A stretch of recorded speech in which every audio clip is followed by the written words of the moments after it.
2023 was a year of discovery for me in the genre of survival horror games. I played and absolutely adored the Dead Space remake, Alan Wake 2 and the first one, and Resident Evil 4.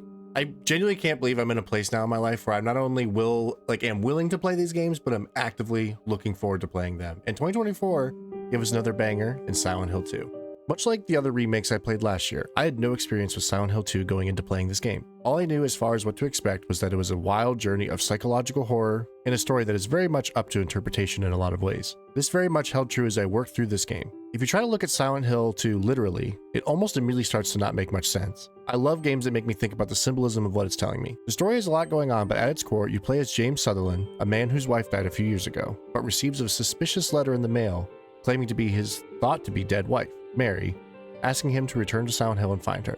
The trope I found from 2023 of "I have to find my wife" is very much so alive in this game, but the way we get to that point is very interesting to say the least. Before we get too into the weeds on this game, let's talk about the core gameplay. Silent Hill 2 is a fantastic third-person action game during its combat. The melee combat of ducking and dodging from these horrific-looking monsters while choosing your moment to strike was such a fun loop that I never got tired of. The gunplay was also surprisingly good and felt like every shot and every smack with the wood plank and lead pipe really had some weight behind them. Every button press felt snappy in just the right way. James isn't a superhero, so he's not super fast or strong, but he's just quick and powerful enough to be able to hold his own. My favorite part of this game was the puzzles. Every environment you're in, whether it's walking the streets of Silent Hill, navigating old apartment buildings or a hospital, or trying to get your way through the other world, a horrifying version of these locations has a puzzle to solve or a trail to follow to get where you need to be. Finding notes telling you that there was a disturbance heard in room 105, only to find the door locked, and trying to figure out where to go to find said key never got old to me. And then there would be more of a literal puzzle to solve in order to actually get the key where you find it. I love feeling smart in a game, and Silent Hill 2 absolutely did that for me. The map is also a wonderful aspect of this game that made navigation a breeze. James makes notes as you go along, either marking doors as being opened, locked, or in need of a key, or outright impassable.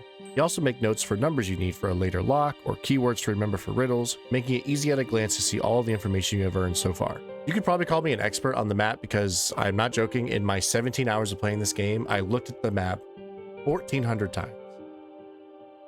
The game felt the need to embarrass me with that information. So what if I average looking at the map every 45 seconds for 17 hours? Don't worry about it. Just go play the game. There are also 8 different endings to this game, 3 available to you on your first playthrough, and 5 only available from New Game Plus. Each one offers a much different way to interpret what James has been doing and what ultimately happened with him and Mary.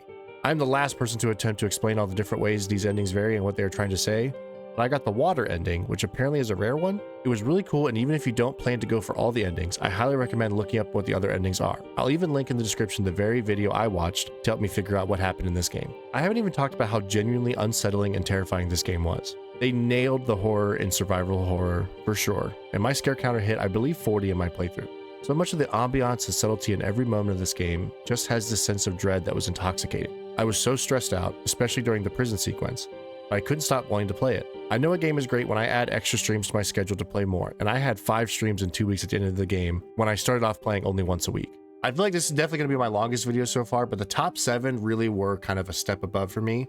So now that we're here, these are the games that I was like very, very excited to talk about this year.